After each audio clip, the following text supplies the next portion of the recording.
Welcome. This is Lori from LoriLateNite at SyndicatedNews.net. I had a great rain today. My backyard is alive with crickets and frogs. At least they aren't fussy about my backyard garden. Let me just begin by saying my mother could grow anything.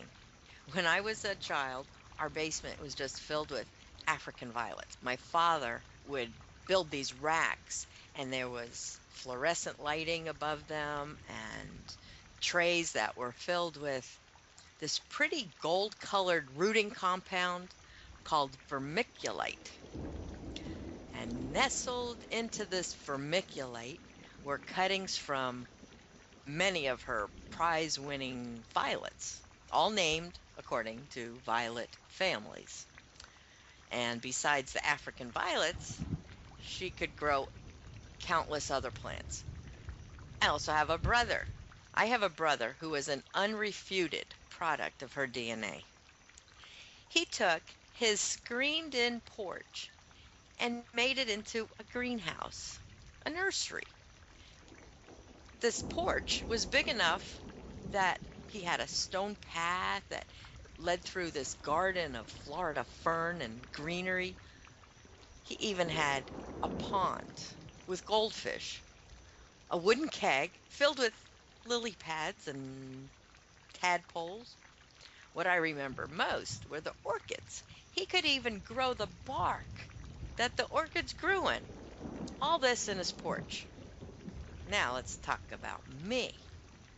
Nothing thrives in my hand that cannot take care of itself.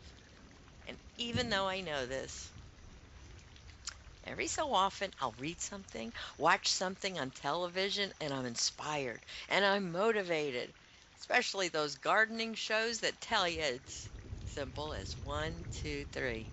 So this year, I thought to plant an above the ground garden.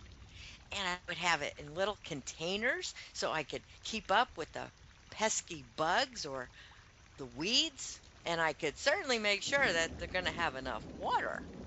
And I'm going to watch my produce grow into healthy eating for me. So I went to the local store and I purchased 2 very heavy bags of this top grade soil advertised as miraculous. And I filled these trough-like planters that I had hanging on my fence. Well, you want to know what it looks like now? The tomatoes, they grew inches before their tender shoots were eaten by a marauding squirrel. And the squirrel also ate the pepper plants. I'm done with it. My gardening venture is finished. I'm going to let the real farmers grow the produce. Did I mention that the only herb that reaped success was basil? It's flourishing happily. What to do with it is yet another story. As always, I welcome your thoughts and experiences to possibly be used on an upcoming show. Feel free to email me at LoriLateNite@gmail.com. This is Lori from SyndicatedNews.net, wishing you a good night.